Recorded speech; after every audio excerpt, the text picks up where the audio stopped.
Welcome back, ladies and gentlemen. Another episode of the Ball Oasis show. The season's over. The season is over in its totality. The NBA Finals wrapped up a few days ago.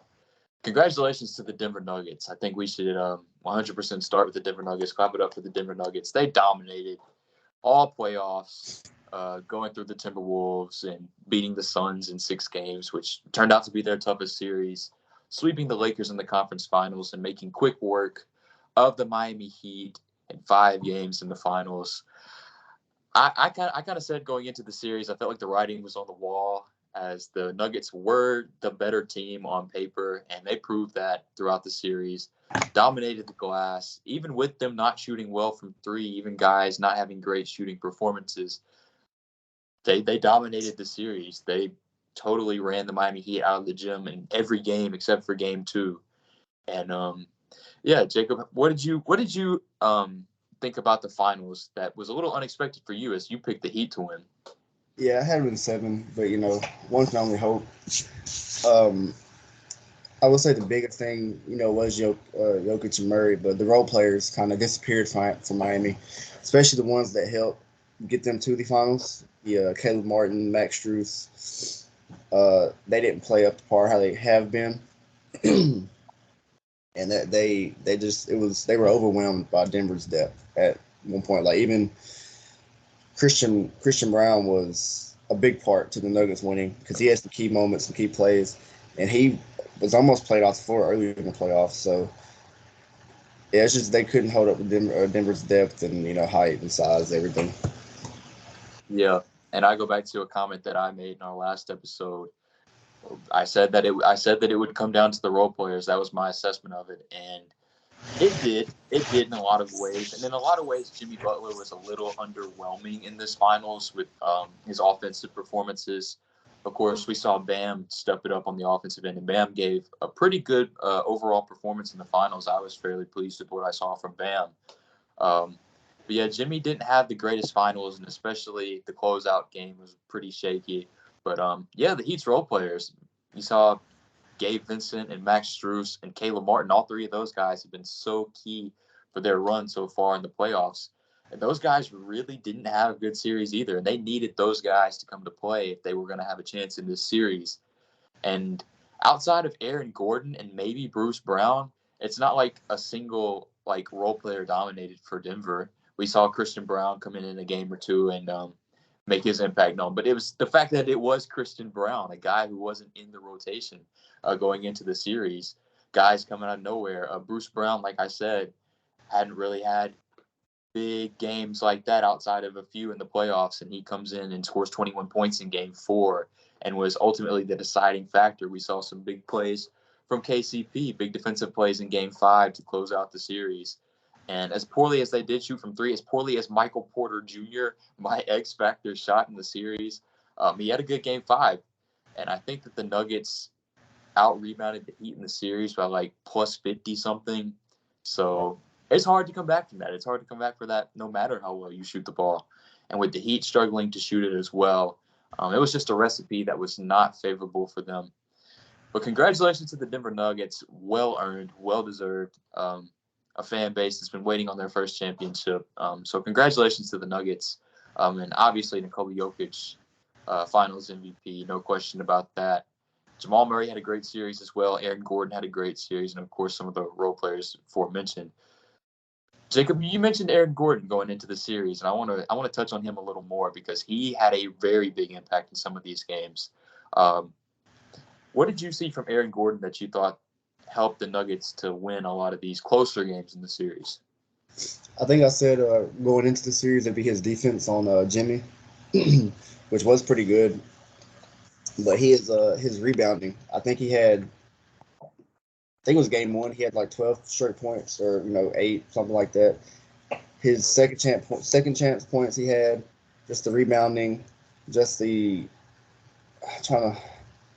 He knew what his role was in every game. He just kind of knew what to do, and he kind of played it really well. He was really good for them. Probably one of the main reasons outside of Jokic and Murray that they won. But he just played really well. Just everything we said he needed to do, he did. So Yeah. And I've asked the question around over the past couple of days. Who is the best role player in the NBA? And you answered with Aaron Gordon, and Aaron Gordon is at the top of my list as well. And even before this series, Aaron Gordon would be at the top of that list because we saw him almost make the All-Star team this year in the regular season. So Aaron Gordon has been doing this for a while. We know that he's capable of what he did. It was the offensive performances, though, that kind of stood out because we knew going into the series, defensively, he was going to have the tough assignment of Jimmy Butler and some of those other Miami guards who've been giving so many teams problems. And he held his own on the defensive end and then some as he shot the three-pointer well on the offensive end and got to the lane, got switches on smaller guys and took them to the basket. Yeah. So Aaron Gordon made his mark on this series. Like you said, at the very beginning, the first, quarter of the series, Aaron Gordon comes out 12, 14 points. And that kind of set the tone for him going forward. And he was very, very key in this series. Likened to Andre Iguodala's series in the 2015 finals where he won finals MVP. I've seen some comparisons be drawn to that. But I don't know how true that may be. But I just thought that was kind of a interesting comparison. Yeah. What about entertainment-wise, though? Because I've heard some very mixed reviews about this finals. We didn't necessarily have blowout games necessarily, but a lot of people are saying that this finals was not a necessarily entertaining one. Jacob, what do you have to say about that? I won't say that it wasn't entertaining. Like, it had its moments that was like, oh, you know what's happening. I know Miami for most of the series, almost every game kind of played from behind, so that kind of got a little boring to an extent because they would come back or they try to come back. But yeah, it was. I don't think it was the worst possible finals, but it wasn't. It didn't live up to what some people thought it would be. Yeah, I completely understand if some people thought this was a snooze fest. But I just hate that some people had that pre-existing notion going into it. Like they see the Heat, they see the Nuggets, and it's like, oh, this isn't worth watching. There were some good games in this series, and I think that people who didn't watch did miss out on some very good basketball. And especially to be able to see Nikola Jokic do what he does at his best. I think that the people who didn't watch missed that. This was the most watched finals though over the past 5-6 years, which is pretty crazy to say with as many people saying that it wasn't entertaining. I do wish that the series would have went longer. 6 or 7 games would have been ideal, but the Nuggets dominated for most of the series. But yeah, I found some entertainment value from it. Yeah, I will say. I'll go ahead and say I think that the impending free agency and trade conversations kind of overshadowed it too, especially the discourse online where you have all these discussions and rumors coming out to where the finals is kind of getting submerged in with these things. And with so many people's teams being out of the picture already, especially bigger market teams, of course, they're ready to move on and talk about their teams and talk about what potential moves they could make. So I think that is a big part of it as well. But yeah, if you didn't watch the finals, you missed some good ball. But I do understand that this finals maybe didn't live up to the hype that it could have lived up to. And maybe it wasn't as entertaining as last year's or finals before. Yeah. I will say if you did watch, though, my complaint in the Eastern Conference was like Bam, and Bam really stepped up. He was probably the Miami's best player of the series. But I did enjoy that of the finals. Yeah, Bam came to play. Bam silenced a lot of the questions that were being asked about him, especially after having a pretty below par to his standards Eastern Conference Finals, and offensively at least. And he came out and he was aggressive from the jump, from the first quarter, like Aaron Gordon. He came out and Denver was willing to give him those little mid-range jump shots that he has struggled to knock down in the playoffs before. We've seen them lose playoff series because of that solely. But he came out and he knocked him down. He shot a very good percentage in this series and averaged about 20 points a game. The one thing about Bam, though, and maybe it was a defensive adjustment at halftime in some of the games, is that he would come out in the first half and score 15 points in the first half. And then in the second half, he would end up with 4 points in the half and only take 2-3 shots. Yeah. like I said, that may have been on purpose by the defense trying to make Miami go elsewhere. But I think that they were playing from behind in a lot of those games. They felt like they had to knock down jump shots, outside jump shots, to bring themselves back. And so they kind of went away from what was working with Bam. And I think that that was kind of something that maybe limited them, limited their potential in this series. Yeah, I agree. Yeah, but yeah, kind of underwhelming from Jimmy Butler, but he had a great playoff run. This shouldn't take away from the Miami Heat's playoff run, a Yeah, historic run, the second 8 seed to ever reach the NBA Finals. They have so much to be proud of for this season, especially with the way the regular season looked. Um, and it is a shame that they couldn't, finish the run off. But the Denver Nuggets deserved to win this series, and they proved that. The Nuggets just flat out proved that. I did. Before we move on, I think we should touch on Jokic a little more because he was historic throughout the playoffs and throughout this series. Um, I hope people who are really tapped in with basketball at this point respect Nikola Jokic enough to know that he's a consensus top 3 player in this league. I feel like a lot of people, like on the broadcast for the finals, they were talking like people had never watched Jokic play basketball before.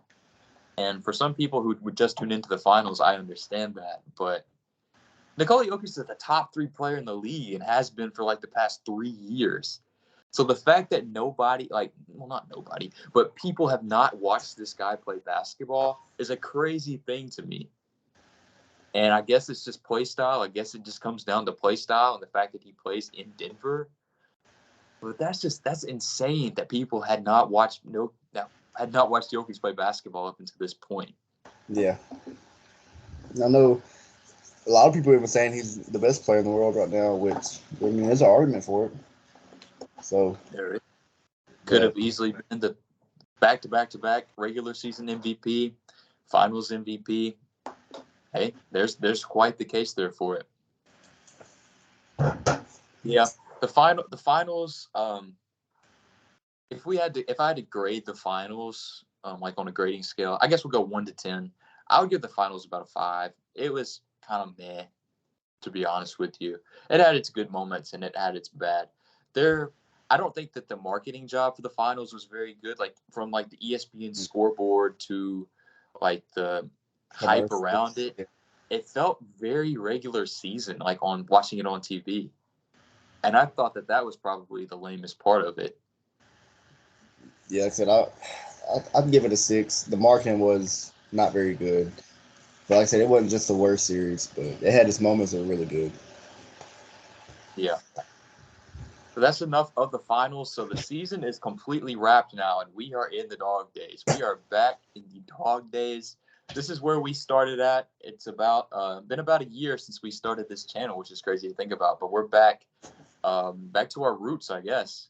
And so it's that time of year where we see all these rumors and all these mock trades and all the draft talk, free agency talk. All that's at its height right now. And I mean, every single day we're seeing new rumors and new storylines come out. Jacob, what's been some of the storylines that you want to touch on here today as we enter the dog days? There was a lot of rumors today, especially if you're on Twitter or you kind of keep up with the off season. Obviously, we know like the draft has rumors of picks getting traded. I think it came out today. Zion could possibly get traded. Bradley Beal came out that they're going to work on a trade with Bradley Beal. Washington will.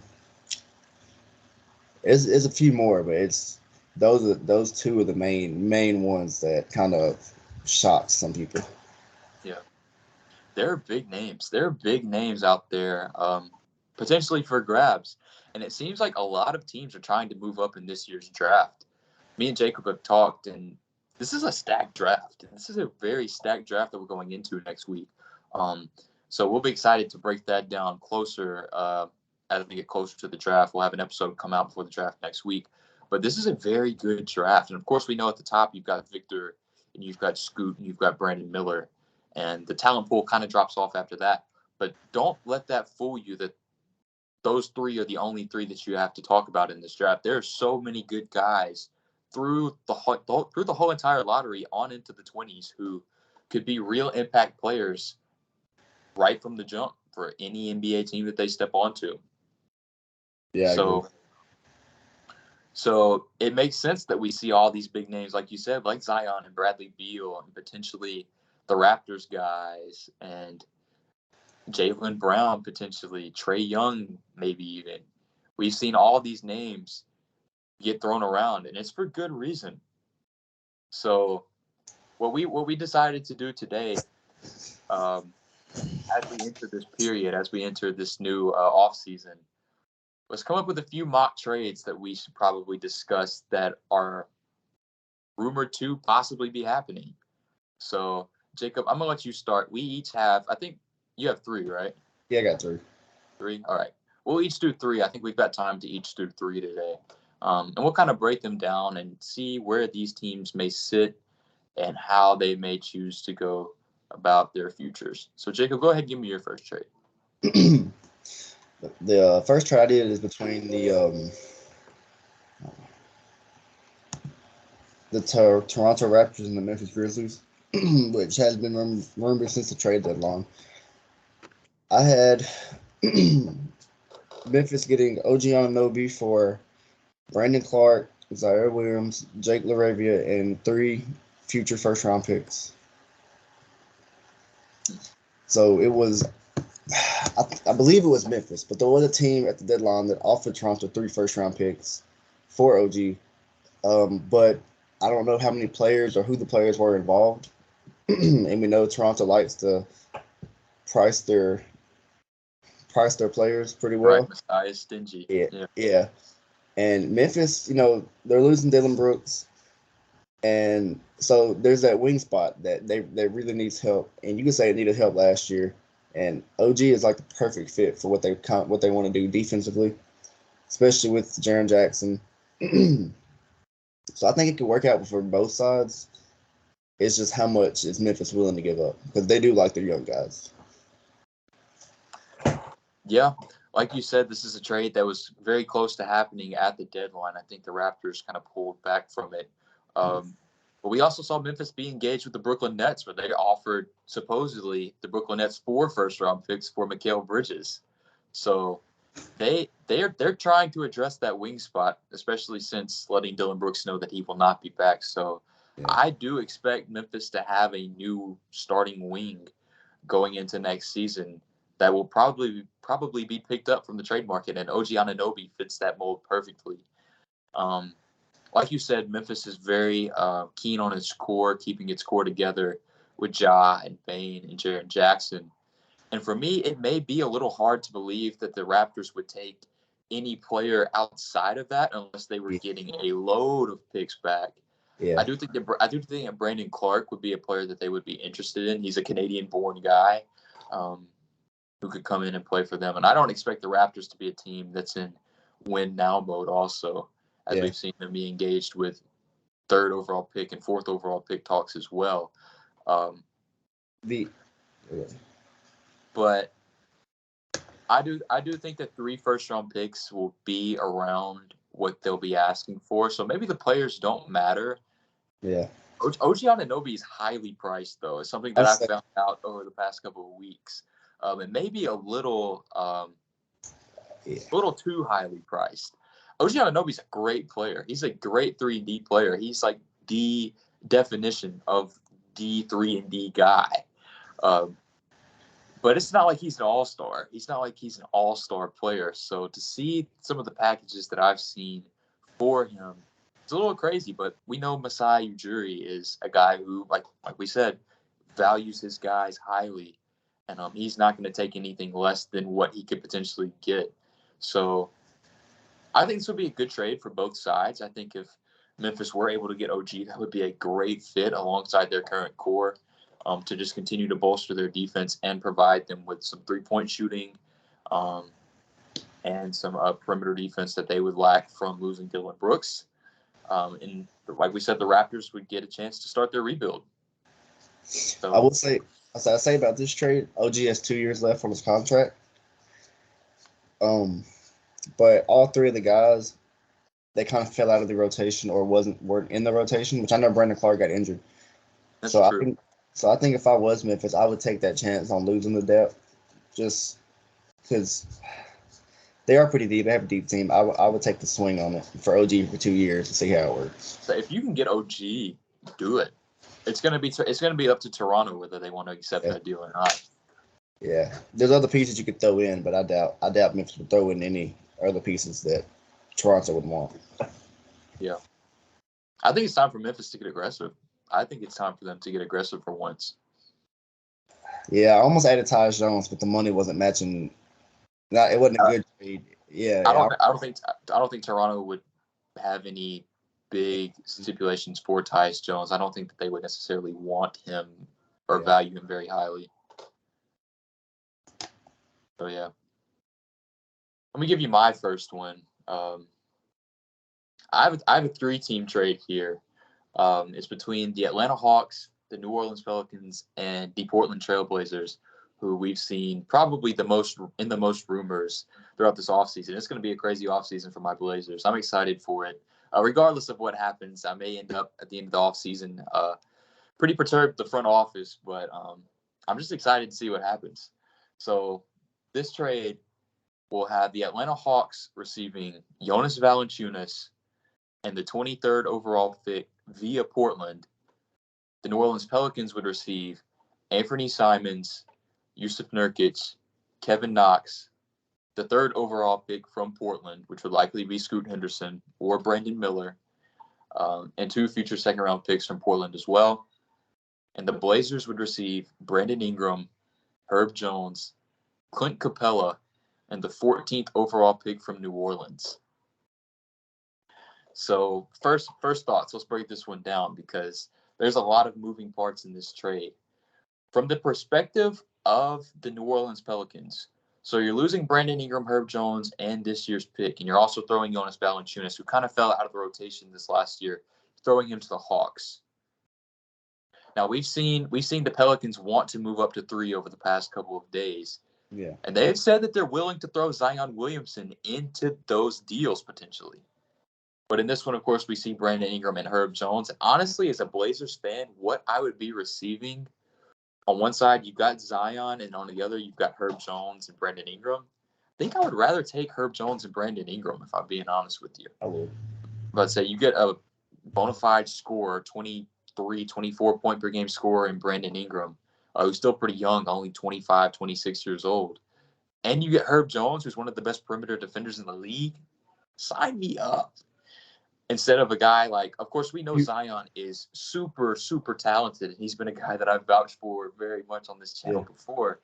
But it's just the availability with Zion. You've got to question his availability. You've got to, know that comes with the risk that you would take taking him on.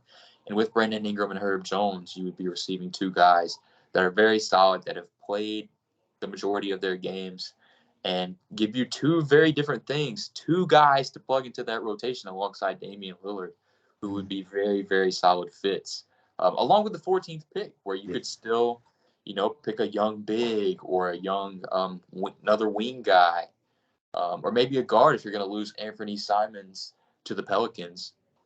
From the Blazers' perspective of this trade, moving to that, you lose Yusuf Nurkic, you lose Anthony Simons, you lose Kevin Knox, and your picks.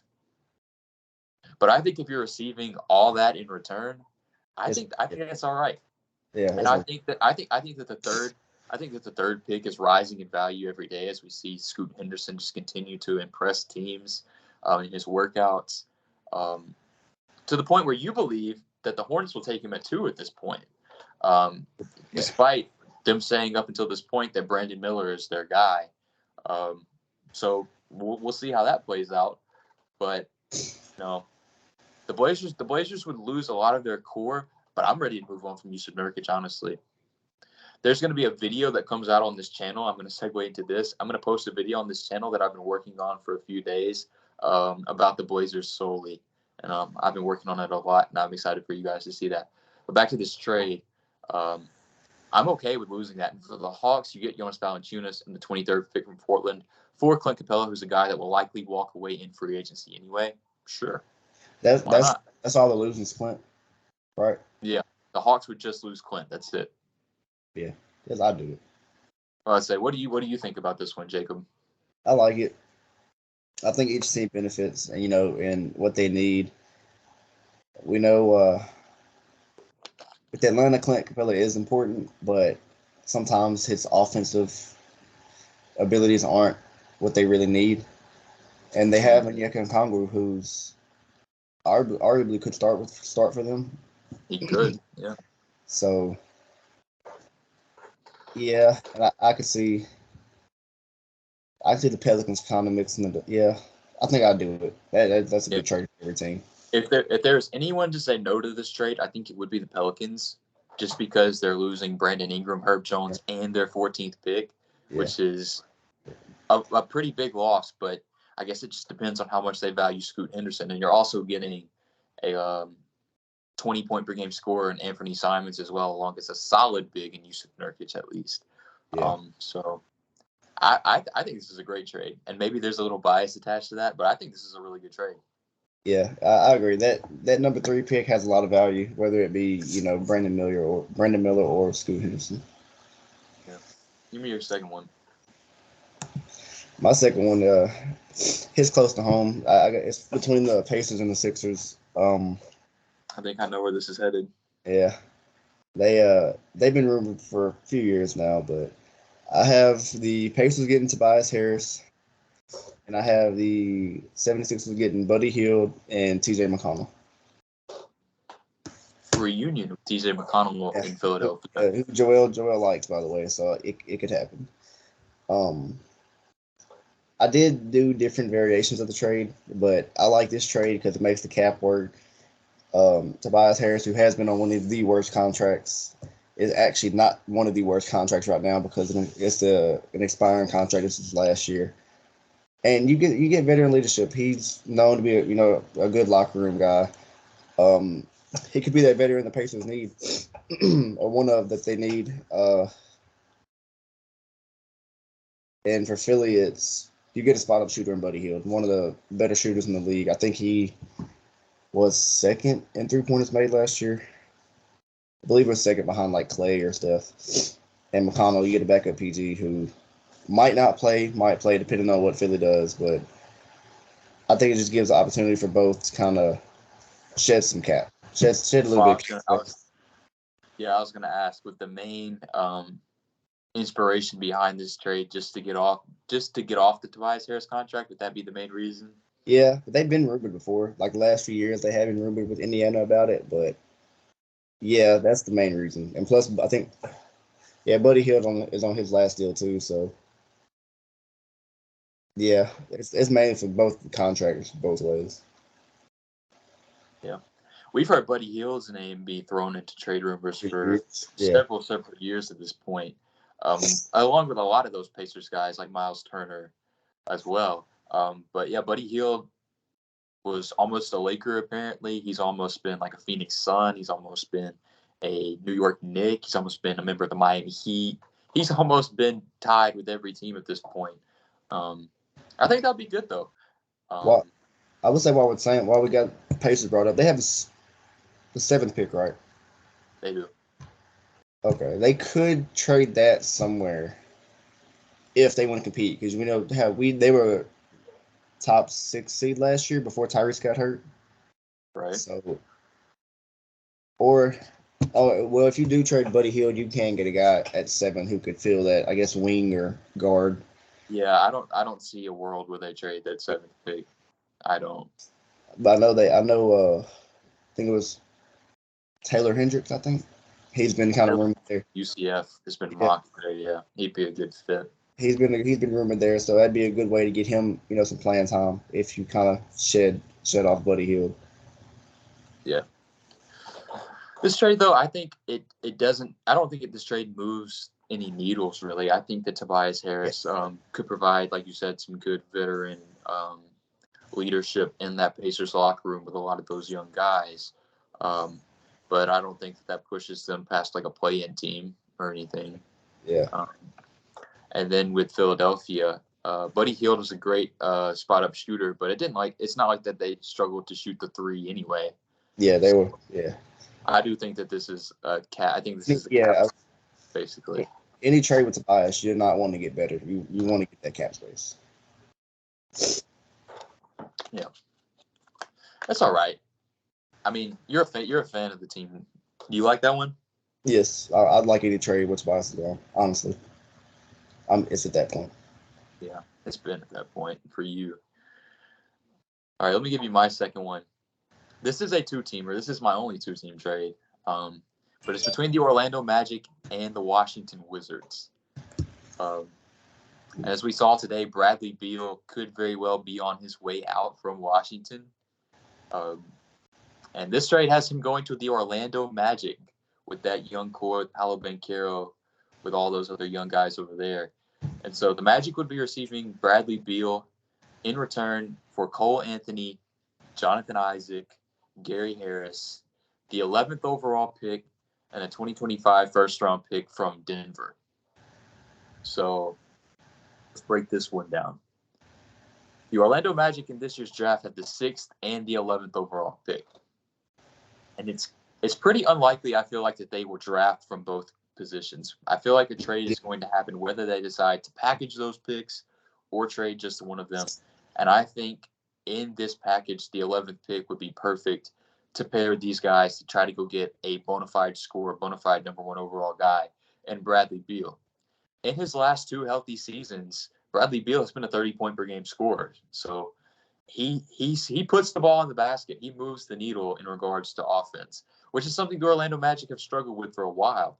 The Orlando Magic have been a solid defensive team over the past few years. It's been in the offensive end where they've been very inconsistent and have struggled, especially on the perimeter, to have consistent output from their guards.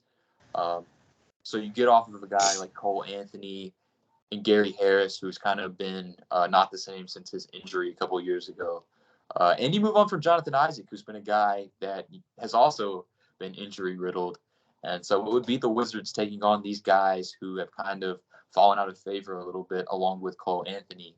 But they also received the 11th pick. And with them already having the 8th or 9th pick in the draft this year already. Eighth, yeah.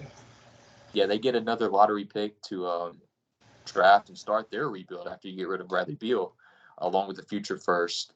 So I say, yeah, why not do this one? Yeah, I think that the Magic's offense will be greatly affected by it. I think that the Magic could potentially be a play-in team with this trade. I think that that's a very strong possibility. Yeah, I know I've talked to you about it the last few days, and I've mentioned it on here. There's going to be at least one team that kind of swings for the fence on a trade that wants to compete, whether it be Orlando, Oklahoma, or Houston, whatever. And I think Orlando probably has the best assets to use on the trade out of OKC with all the first round picks, but player wise. So, and you have Paolo, who had a really great rookie year, Franz, who was really good, and I'll just say some of the supporting cast was pretty good. But if you do put Bill on Orlando, I think I'll say play in lock, but I think so. I think so too. I don't know where in the play in, but I'll say play in lock. I'll say Chicago will fall out. Toronto will likely fall out. So you're saying they could be a 7 or 8? I think they could. I think they very well could. If it happens, yeah. I think Paolo will be an all-star next year, though. So that's where I sit on it. Yeah, I can see it. Yeah, that's a good trade for both. Yeah, I really like the future of the Magic, and I think that this would be a trade to kind of bring along that rebuild in a pretty big way. I don't think that the Magic will be a great team after this trade, but I think that they will learn how to win, which is something that they haven't really had any veteran leadership to do outside of Gary Harris and Terrence Ross, who was there for a million years.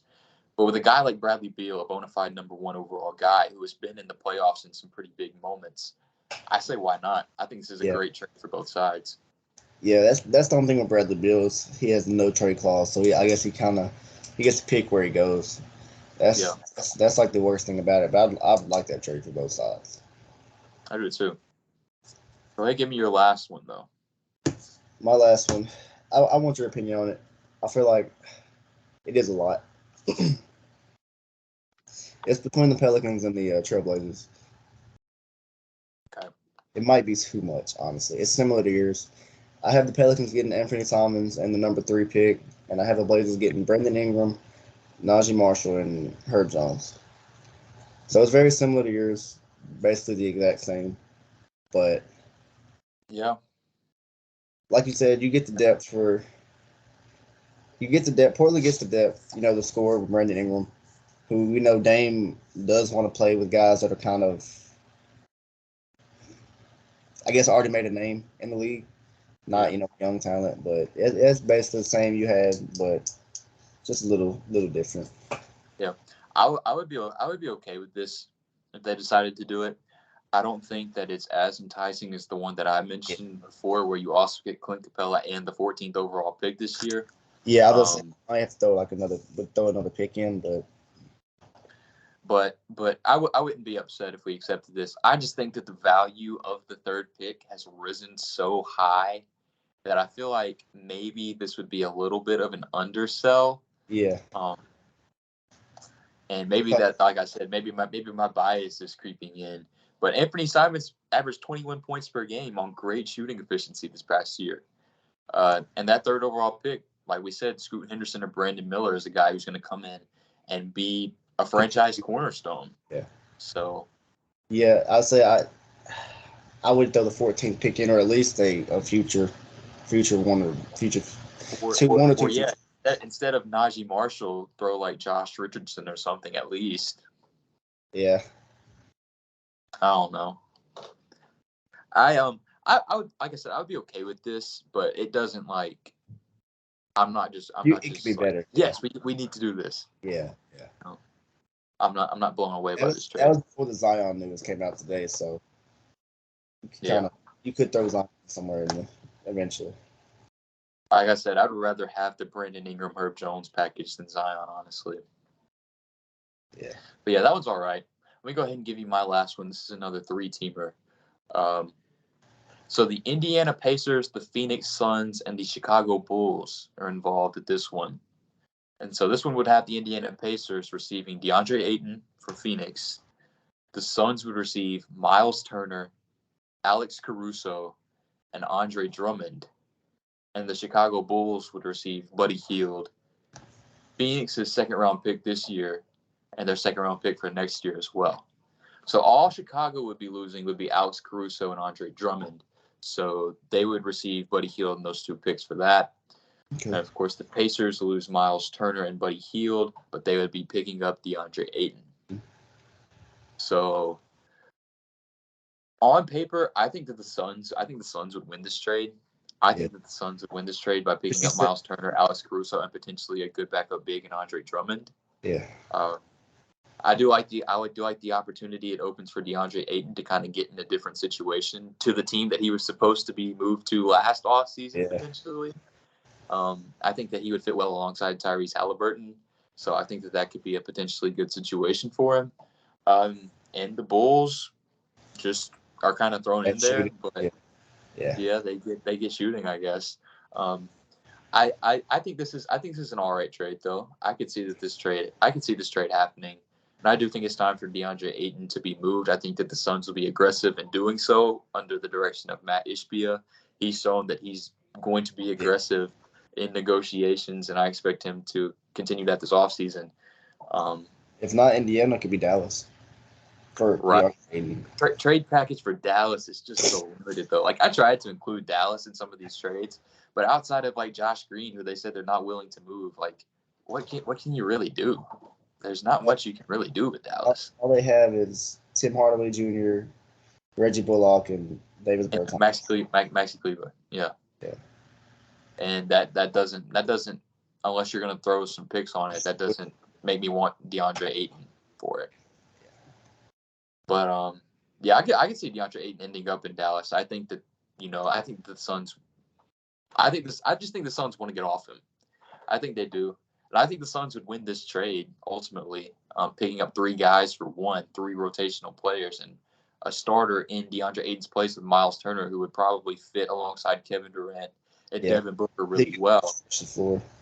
Yeah, and you've got another defensive presence on the perimeter with Alex Caruso that you could plug in, and a interior defender with Andre Drummond. I think this trade is all right. I think this is an all right trade. Yeah, I like it. Like I said, that was Phoenix's problem in the playoffs. You could say was their depth.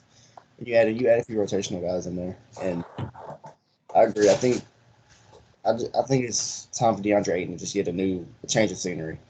I just think it's time. So. It is. It definitely is. Yeah. That's all I've got though for the mock trades.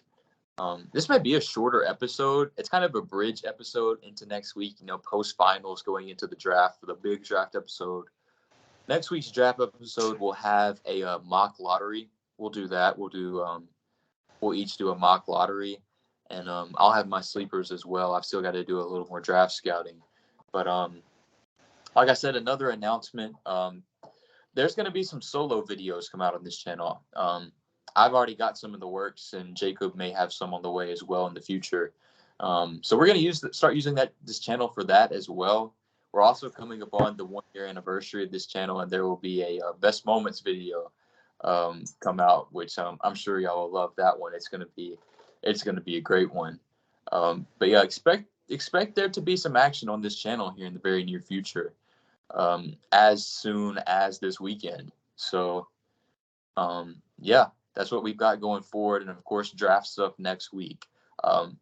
It's time to get into the dog days, and all the exciting stuff is still ahead of us. So looking forward to covering all of that this off season. Jacob, you got anything before we sign out today? Yeah, I know we'll say it again next week, but Thursday for the draft, we do plan on going live. That is true. Yep, you're right. It'll be our first time going live, so we kind of work through it, try to set everything up before we start. Yeah, bear with us if it's a little choppy. It may not go 100% smoothly, but it's something we're going to try to do. I think it will be a good idea, and like Jacob said, we're excited to do it. Yeah, it's anticipated draft. I think I've said I think it'll be three out of the top 10 picks get traded, which is a lot, but it's crazy. I remember last offseason we were talking like, oh, it's going to be so dead, and I feel like even a couple of months ago we were like, oh, it's going to be so dead again. But we see all this action that could potentially be going on around us this year. So expectations are high. Expectations are high going into next week. So we have a lot to look forward to. It should be a really good time. Yeah, we said that about the trade deadline too, and they kind of turned around on us quick. Well, that was just trade deadline day. That was just the one day. So.